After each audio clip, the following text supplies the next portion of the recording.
Good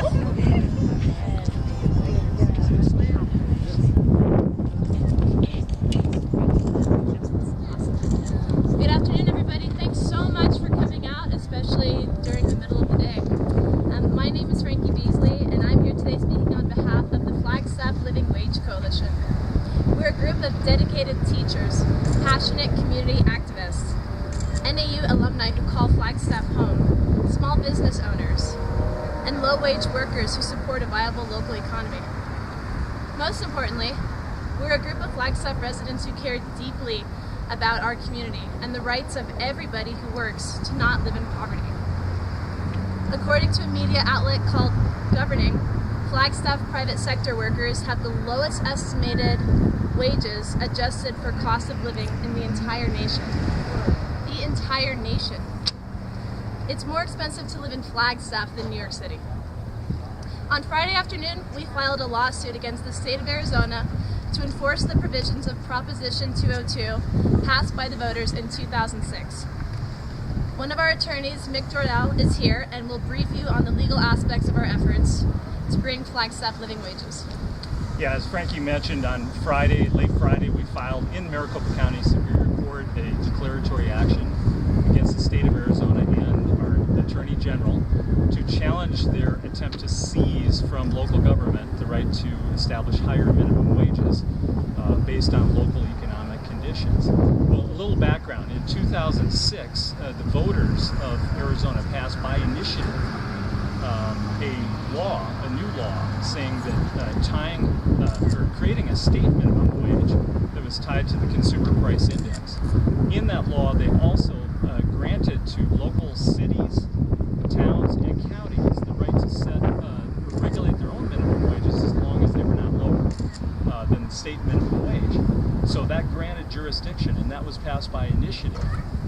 Lo and behold, in 2013, just a mere 7 years later, the state legislature tried to change that by taking that right away from localities and seizing that right of local government to set local minimum wages. One big, huge problem with that, it violates the Arizona Constitution and the voter protection which is embedded in the Arizona Constitution. A voter-passed initiative, the will of the people, cannot be undone by the legislature, ever. It can only be undone and repealed by another vote of the people, by another initiative.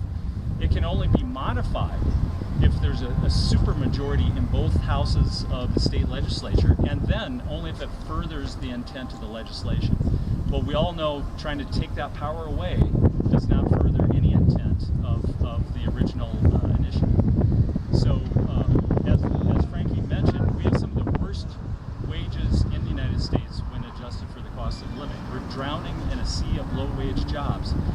This is exactly the conditions that the voters in 2006 wanted to address when they allowed municipalities like our municipality, and our county is probably one of the poorest counties in the United States, to set minimum wages at reasonable rates. So we're looking forward to engaging in the litigation, and we expect to prevail. So back to you.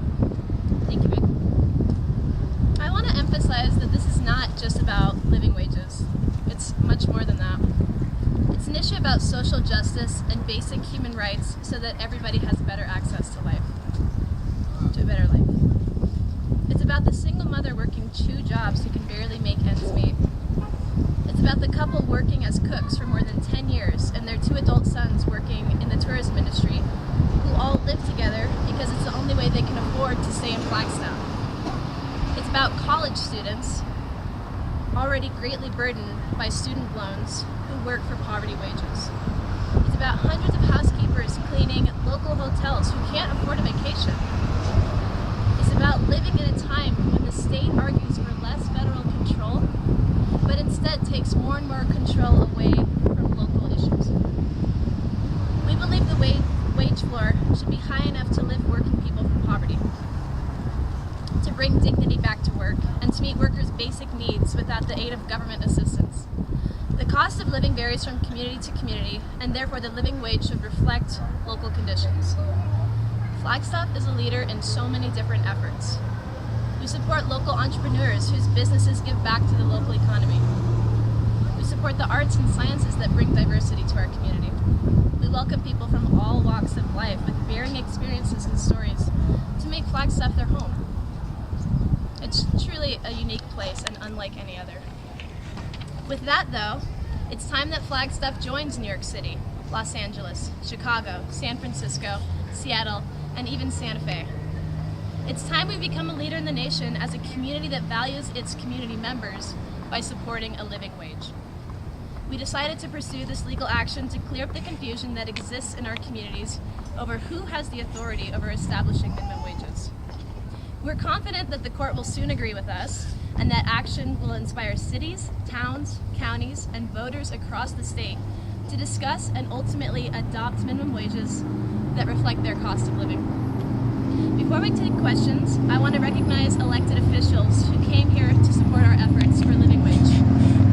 We have Council Member Emma Putoma,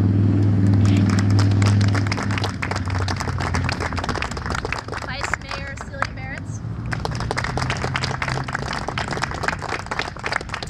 is Coral here? I don't believe she's here. Art Babbitt, County Board of Supervisors,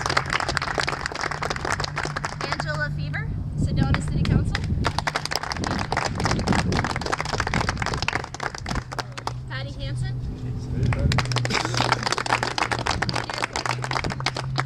and is Liz Archuleta here? All right. We'll take some questions now, and I do ask everybody up here to help me with the questions and answers. Thank you so much. I have a question. Was there a specific incident or something that